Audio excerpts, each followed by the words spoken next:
بسم اللہ الرحمن الرحیم۔ آج نواسۂ رسول حضرت حسن ابن علی رضی اللہ تعالی عنہ کے بارے میں مختصر گفتگو ہوگی۔ حضرت حسن ابن علی رضی اللہ تعالی عنہ ہجرت کے تیسرے سال 15 رمضان المبارک کو پیدا ہوئے۔ آپ صلی اللہ علیہ وسلم نے حضرت علی ابن ابی طالب رضی اللہ تعالی عنہ سے پوچھا ان کا کیا نام رکھا، تو حضرت علی ابن ابی طالب رضی اللہ تعالی عنہ چونکہ بچپن ہی سے بڑے بہادر تھے اور ان کی زندگی کا ایک بڑا حصہ میدان جنگ میں گزرا تھا، تو انہوں نے ان کا نام حرب رکھا تھا۔ حرب کا مطلب ہوتا ہے لڑائی، تو حضرت علی ابن ابی طالب رضی اللہ تعالی عنہ نے فرمایا حرب، تو اللہ کے رسول صلی اللہ علیہ وسلم نے فرمایا بلکہ ان کا نام حسن رہے گا۔ حسن کا مادہ حسن ہے، حسن کا مطلب جمال، خوبصورتی، اچھائی، کسی چیز کی بہترین شکل۔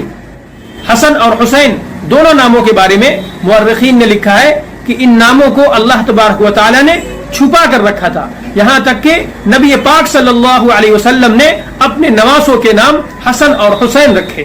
7ویں دن اللہ کے رسول صلی اللہ علیہ وسلم نے ان کا عقیقہ کیا اور ان کے سر کے بال موڑ کر اس کے برابر چاندی صدقہ کی۔ اللہ کے رسول صلی اللہ علیہ وسلم حضرت حسن رضی اللہ تعالی عنہ سے بہت پیار کرتے تھے، کبھی ان کو کھلاتے بلاتے، کبھی اپنے دوش مبارک پر یعنی کندھے پر بٹھا لیتے اور باہر نکل جاتے۔ حضرت برا ابن عازب رضی اللہ تعالی عنہ کی روایت بخاری شریف میں اور مسلم شریف میں موجود ہے کہ انہوں نے اللہ کے رسول صلی اللہ علیہ وسلم کو دیکھا اس حال میں کہ آپ کے کندھے پر حضرت حسن رضی اللہ تعالی عنہ سوار ہیں اور آپ فرما رہے ہیں اللہم انی احبہ فاحبہ، کہ اے اللہ میں حسن سے پیار کرتا ہوں، اے اللہ تو بھی حسن کو اپنی رضامندی اور خوشنودی اور اپنی محبوبیت کا پروانہ عطا فرما۔ حضرت ابن عباس رضی اللہ تعالی عنہ روایت کرتے ہیں کہ اللہ کے رسول صلی اللہ علیہ وسلم تشریف لے آئے اس حال میں کہ آپ کی گردن پر حضرت حسن ابن علی رضی اللہ تعالی عنہ بیٹھے ہوئے ہیں۔ ایک صحابی نے حضرت حسن رضی اللہ تعالی عنہ کو مخاطب کر کے کہا کہ اے لڑکے تم کتنی اچھی سواری پر سوار ہوئے ہو، تو اللہ کے رسول صلی اللہ علیہ وسلم نے فرمایا سوار بھی تو اچھا ہے۔ حضرت عبداللہ ابن زبیر رضی اللہ تعالی عنہ روایت کرتے ہیں کہ میں نے دیکھا کہ اللہ کے رسول صلی اللہ علیہ وسلم سجدے میں ہیں اور حضرت حسن رضی اللہ تعالی عنہ آپ کی پشت مبارک پر یا آپ کی گردن مبارک پر سوار ہو جاتے ہیں اور آپ صلی اللہ علیہ وسلم اپنا سجدہ طویل کر دیتے ہیں اور آپ اپنی گردن اس وقت تک نہیں اٹھاتے ہیں اور سجدے سے آپ اس وقت تک سر نہیں اٹھاتے ہیں جب تک حضرت حسن آپ کی پشت مبارک سے یا آپ کی گردن مبارک سے اتر نہیں جاتے۔ اتنا خیال آپ صلی اللہ علیہ وسلم رکھتے تھے۔ کبھی کبھی آپ صلی اللہ علیہ وسلم رکوع میں ہوتے تھے تو یہ حضور صلی اللہ علیہ وسلم کے پاؤں مبارک کے درمیان گھس جاتے تھے۔ آپ صلی اللہ علیہ وسلم اپنا پاؤں پھیلا لیتے تھے تاکہ یہ دوسری جانب سے نکل جائیں۔ یہ تھی محبت جو اللہ کے رسول صلی اللہ علیہ وسلم حضرت حسن رضی اللہ تعالی عنہ سے فرمایا کرتے تھے۔ ایک مرتبہ آپ صلی اللہ علیہ وسلم خطبہ دے رہے تھے اور حضرت حسن رضی اللہ تعالی عنہ آپ صلی اللہ علیہ وسلم کے پاس کھڑے ہوئے تھے۔ وہ کبھی لوگوں کو دیکھتے اور کبھی آپ صلی اللہ علیہ وسلم کو دیکھتے۔ جیسے ایک بچہ ہوتا ہے، اگر آپ کہیں پر تقریر کر رہے ہوں یا خطبہ دے رہے ہوں اور بچے کو کھڑا کر دیا جائے تو وہ کبھی ادھر دیکھے گا کبھی ادھر دیکھے گا۔ تو آپ صلی اللہ علیہ وسلم نے حضرت حسن رضی اللہ تعالی عنہ کی طرف دیکھا اور فرمایا ان ابنی ھذا سید ولعل اللہ ان یصلح به بین فئتین من المسلمین، کہ میرا یہ بیٹا سردار ہے اور شاید اللہ تعالی اس کے ذریعے سے مسلمانوں کے دو عظیم گروہوں کے درمیان صلح کرائے۔ آپ صلی اللہ علیہ وسلم کا یہ مبارک فرمان حضرت حسن ابن علی رضی اللہ تعالی عنہ کی زندگی کا سب سے بڑا کارنامہ ثابت ہوا۔ چنانچہ یہ بات تمام لوگ جانتے ہیں کہ حضرت علی ابن ابی طالب رضی اللہ تعالی عنہ کے بعد حضرت حسن رضی اللہ تعالی عنہ خلیفہ ہوئے، جن کی مدت خلافت 6 مہینے یا کچھ کم یا زیادہ رہی، اور پھر انہوں نے حضرت معاویہ رضی اللہ تعالی عنہ کے حق میں دستبرداری کا اعلان کر دیا، اور پھر کئی سالوں کے بعد پوری امت مسلمہ ایک جھنڈے کے نیچے جمع ہو گئی اور مسلمانوں سے خون ریزی کا خاتمہ ہو گیا۔ خلافت سے دستبرداری کے بعد بہت سے ناسمجھ لوگ حضرت حسن ابن علی رضی اللہ تعالی عنہ کو طعنہ دیا کرتے تھے اور کہتے تھے یا عار المؤمنین۔ حضرت حسن رضی اللہ تعالی عنہ جواب دیتے تھے العار خیر من النار، کی عار جہنم کی آگ سے بہتر ہے. ایک مرتبہ ایک شخص نے حضرت حسن رضی اللہ تعالی عنہ کو سلام کیا اور کہا السلام علیک یا مذل المؤمنین، کہ اے مسلمانوں کو ذلیل کرنے والے تم پر سلامتی ہو. حضرت حسن رضی اللہ تعالی عنہ نے جواب دیا کہ میں مسلمانوں کو ذلیل کرنے والا نہیں ہوں، لیکن مجھے یہ بات ناپسند ہوئی، میں نے یہ بات ناپسند کی کہ میں ملک اور حکومت کے لیے مسلمانوں کو قتل کراؤں. اسی طرح ایک مرتبہ ایک شخص نے ان سے کہا کہ لوگ کہتے ہیں کہ آپ خلافت چاہتے ہیں. تو حضرت حسن رضی اللہ تعالی عنہ نے کہا کہ عرب کی کھوپڑیاں میرے قبضے میں تھیں، میں چاہتا تو انہیں لڑا دیتا اور چاہتا تو انہیں صلح کرا لیتا، لیکن میں نے اللہ کی رضا کے لیے ان سب کو چھوڑ دیا اور امت محمدیہ کو خوریزی سے بچا لیا. بہرحال حضرت حسن ابن علی رضی اللہ تعالی عنہ کی زندگی کا یہ سب سے بڑا کارنامہ ہے کہ انہوں نے حضرت معاویہ رضی اللہ تعالی عنہ کے حق میں دستبرداری کا اعلان کیا، اور اس طرح پوری امت مسلمہ ایک بار پھر متحد ہوئی اور مسلمانوں سے کچھ مدت کے لیے خون ریزی کا بالکل خاتمہ ہو گیا. حضرت حسن رضی اللہ تعالی عنہ کی پیدائش کے 11 مہینے کے بعد شعبان ہجری 4 میں حضرت حسین رضی اللہ تعالی عنہ کی پیدائش ہوئی. ہم انشاءاللہ ان پر مستقل گفتگو کریں گے اور بہت سے وہ فضائل جو حضرت حسن رضی اللہ تعالی عنہ اور حضرت حسین رضی اللہ تعالی عنہ کے ایک ساتھ آئے ہیں، ہم انشاءاللہ ان میں سے کچھ فضائل بیان کریں گے. حضور صلی اللہ علیہ وسلم کی وفات کے وقت حضرت حسن رضی اللہ تعالی عنہ کی عمر 8 سال کے قریب تھی. ظاہر سی بات ہے ابھی بہت چھوٹے تھے.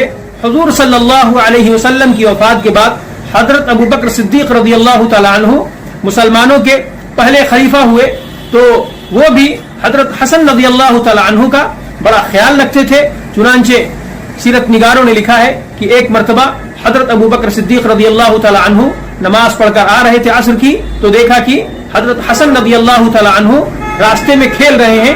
حضرت ابو بکر صدیق رضی اللہ تعالی عنہ نے انہیں گود میں اٹھا لیا، اور ساتھ میں حضرت علی ابن ابی طالب رضی اللہ تعالی عنہ تھے. تو حضرت ابو بکر صدیق رضی اللہ تعالی عنہ نے کہا یہ نبی سے زیادہ مشابہ ہے، علی سے مشابہ نہیں ہے. حضرت علی رضی اللہ تعالی عنہ یہ سن کر ہنسنے لگے. حضرت عمر فاروق رضی اللہ تعالی عنہ کا دور آیا، تب بھی حضرت حسن رضی اللہ تعالی عنہ کی عمر ابھی بہت کم تھی. ظاہر سی بات ہے 2 سال 3 مہینے حضرت ابو بکر صدیق رضی اللہ تعالی عنہ کا دور خلافت رہا، اور عہد فاروقی میں حضرت حسن رضی اللہ تعالی عنہ کی عمر محض 10 سال تھی. تو حضرت عمر فاروق رضی اللہ تعالی عنہ نے جب کبار صحابہ کا وظیفہ مقرر کیا، تو باوجود کہ حضرت حسن اور حضرت حسین رضی اللہ تعالی عنہ اس وقت چھوٹے تھے، پھر بھی ان حضرات کا بھی وظیفہ مقرر کیا. چنانچہ حضرت حسن رضی اللہ تعالی عنہ کا وظیفہ 5000 ماہانہ مقرر کیا. اسی وجہ سے حضرت حسن رضی اللہ تعالی عنہ کو کبھی پیسے کی دقت نہیں ہوئی. حضرت عثمان غنی رضی اللہ تعالی عنہ کے زمانے میں حضرت حسن رضی اللہ تعالی عنہ بڑے ہو چکے تھے، جوان ہو چکے تھے. چنانچہ اب انہوں نے مہموں میں حصہ لینا شروع کیا. جب بلوائیوں نے حضرت عثمان غنی رضی اللہ تعالی عنہ کو شہید کرنا چاہا، ان کے گھر کو گھیر لیا، تو حضرت علی ابن ابی طالب رضی اللہ تعالی عنہ نے اپنے دونوں بیٹوں حضرت حسن اور حضرت حسین رضی اللہ تعالی عنہ کو ان کی حفاظت پر مامور کر دیا تھا. چنانچہ حضرت حسن اور حضرت حسین رضی اللہ تعالی عنہما دونوں حضرات حضرت عثمان غنی رضی اللہ تعالی عنہ کے گھر کی حفاظت کر رہے تھے، اور حضرت عثمان غنی رضی اللہ تعالی عنہ کی حفاظت کرنے میں حضرت حسن رضی اللہ تعالی عنہ نے بڑی مشقتیں جھیلی، اور انہوں نے آخری حد تک انہیں بچانے کی کوشش کی، حتیٰ کہ وہ خود خون آلود بھی ہو گئے. پھر بھی اللہ تبارک و تعالیٰ کو نہیں منظور تھا. بلوائی حضرت عثمان غنی رضی اللہ تعالی عنہ کی چھت پر چڑھ کر ان کے گھر میں کود گئے اور پھر ان کو شہید کیا. حضرت علی ابن ابی طالب رضی اللہ تعالی عنہ کو جب معلوم ہوا کہ حضرت عثمان غنی رضی اللہ تعالی عنہ شہید ہو گئے ہیں، تو بہت غصہ ہو گئے، اور غصے میں آ کر حضرت حسن رضی اللہ تعالی عنہ کو ایک زور کا تماچا مارا کہ تم نے کیسے حفاظت کی کہ عثمان کو لوگوں نے شہید کر دیا. اس طرح حضرت حسن رضی اللہ تعالی عنہ کے بڑے فضائل ہیں اور ان کی بڑی خدمات ہیں. بڑے ہی نیک، بڑے ہی پرہیزگار اور سخی اور حلیم اور بردبار تھے. مروان حضرت حسن رضی اللہ تعالی عنہ کو ان کے منہ پر گالیاں دیا کرتا تھا، لیکن حضرت حسن رضی اللہ تعالی عنہ خاموش رہتے تھے، کوئی جواب نہیں دیتے تھے. ان کی سخاوت کا یہ حال تھا کہ مدینے میں جب کوئی حاجت مند آتا تھا تو لوگ حضرت حسن رضی اللہ تعالی عنہ کے گھر کا پتہ بتا دیتے تھے کہ جاؤ حسن تمہاری ضرورت پوری کر دیں گے. ایک مرتبہ انہوں نے مدینے کے ایک باغ میں ایک غلام کو دیکھا کہ وہ ایک روٹی لیے ہوئے ہے اور ایک لقمہ خود کھاتا ہے اور ایک لقمہ سامنے بیٹھے ہوئے ایک کتے کو کھلا دیتا ہے. اس طرح آدھی روٹی اس نے کتے کو کھلا دی اور آدھی روٹی خود کھائی. حضرت حسن رضی اللہ تعالی عنہ نے جب یہ دیکھا تو اس غلام کے پاس گئے اور فرمایا تم نے کتے کو دھتکار کیوں نہیں دیا؟ تو غلام نے کہا مجھے کتے کی آنکھ دیکھ کر شرم محسوس ہوتی تھی، یعنی کتا میری طرف دیکھ رہا تھا اور مجھے یہ حجاب محسوس ہوتا تھا کہ میں خود کھاؤں اور کتا میری طرف دیکھتا رہے. حضرت حسن نے پوچھا تم کون ہو؟ اس نے کہا کہ میں آبان ابن عثمان کا غلام ہوں. حضرت حسن رضی اللہ تعالی عنہ نے کہا یہ باغ کس کا ہے؟ معلوم ہوا کہ یہ باغ بھی انہی کا ہے. تو حضرت حسن رضی اللہ تعالی عنہ نے غلام سے کہا کہ اچھا یہیں رکے رہنا، میرے آنے تک کہیں نہ جانا. چنانچہ وہ گئے اور انہوں نے باغ اور غلام دونوں حضرت آبان ابن عثمان سے اسی وقت خرید لیا اور غلام کے پاس آئے اور غلام سے کہا کہ میں نے باغ اور تم کو دونوں کو خرید لیا ہے. غلام فوراً کھڑا ہو گیا اور کہا کہ مولائی حاضر خدمت ہوں. حضرت حسن رضی اللہ تعالی عنہ نے کہا میں نے یہ باغ تمہیں ہدیہ کر دیا ہے اور تمہیں آزاد کر دیا ہے. غلام پر ان کی اس فیاضی کا اس قدر اثر ہوا کہ اس نے کہا کہ آپ نے مجھے جس راستے میں آزاد کیا ہے میں اسی راستے میں یہ باغ دیتا ہوں. یعنی وہ باغ جو ابھی تھوڑی دیر پہلے حضرت حسن رضی اللہ تعالی عنہ نے اس غلام کو دیا تھا، اس غلام نے وہ باغ اللہ کے راستے میں دے دیا. یہ تو ان کی فیاضی کا ایک چھوٹا سا واقعہ ہے جو بیان کیا گیا، ورنہ ان کی فیاضی کے نہ جانے کتنے واقعات ہیں جو کتابوں میں لکھے ہوئے ہیں. آپ ان کی سیرت پڑھیں گے تو آپ کو معلوم ہوگا. ان کی عبادت کا یہ عالم تھا کہ نماز فجر کے بعد اپنی جگہ پر مصلی پر بیٹھے رہتے یہاں تک کہ سورج طلوع ہو جاتا. اس کے بعد ٹیک لگا کر بیٹھ جاتے، لوگ آتے اور ملتے اور بات چیت کرتے. پھر تھوڑی دیر کے بعد وہ اشراق کی نماز پڑھتے اور اس کے بعد امہات المومنین کو سلام کرنے کے لیے حاضر ہوتے. اس کے بعد گھر آتے اور پھر مسجد چلے جاتے. انہوں نے متعدد حج پیدل کیے جبکہ ان کے پاس سواری کی کوئی کمی نہیں تھی. اس کے باوجود انہوں نے پیدل حج کرنا مناسب سمجھا اور کہا کہ مجھے یہ شرم آتی ہے کہ میں اللہ کے دربار میں جاؤں اور پیدل نہ جاؤں. جہاں تک مجھے یاد پڑتا ہے کہ مورخین نے لکھا ہے کہ انہوں نے 25 حج پیدل کیے. انہوں نے ہجری 41 میں حضرت معاویہ رضی اللہ تعالی عنہ کے حق میں دستبرداری کا اعلان کیا. اس طرح اللہ کے رسول صلی اللہ علیہ وسلم کی وہ پیشین گوئی پوری ہو جاتی ہے جس میں اللہ کے رسول صلی اللہ علیہ وسلم نے فرمایا کہ خلافت میرے بعد 30 سال تک رہے گی. چونکہ حضرت ابو بکر صدیق رضی اللہ تعالی عنہ ہجری 11 میں خلیفہ ہوئے، ہجری 41 میں پورے 30 سال ہو جاتے ہیں. دستبرداری کے 8 یا 9 سال کے بعد ان کا انتقال ہوا. انتقال بھی اس طرح ہوا کہ ان کی ایک بیوی جعدہ بنت الاشعث نے انہیں زہر دے دیا. زہر بہت مہلک تھا. 3 دن کے بعد یا ایک روایت کے مطابق 40 دن کے بعد، بہرحال 3 دن والی روایت زیادہ صحیح معلوم ہوتی ہے، ان کا انتقال ہو گیا. جب انہیں زہر دیا گیا تو حضرت حسین رضی اللہ تعالی عنہ ان کے پاس آئے اور انہوں نے پوچھا کہ زہر کس نے دیا، لیکن انہوں نے نام بتانے سے انکار کر دیا.